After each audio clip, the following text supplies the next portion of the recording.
Hello and welcome to Maximity's Next 2-Minute Tuesday. My name is Bronya and in this video I'm going to show you some ways of copying, pasting and moving data in Excel. To copy the contents of a cell, right-click on it and select Copy. To paste, right-click on the cell that you want this value to be pasted into and then select Paste.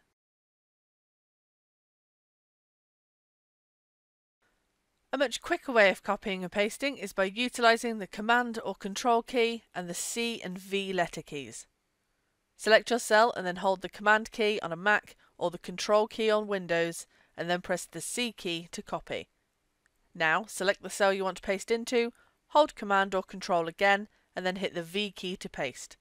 You hit the V key as it's right next to the C key and also because Control or Command P is print.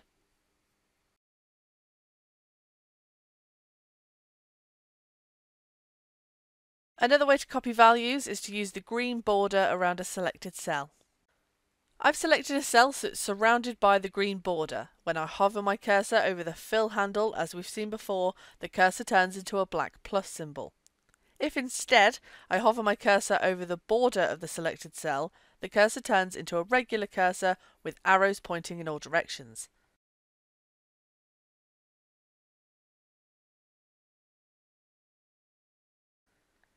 If you hold the left mouse button and drag the cell, the green border follows the cursor, and once you've highlighted the cell you want to paste into, you can just let go of the left mouse button and the text will have moved.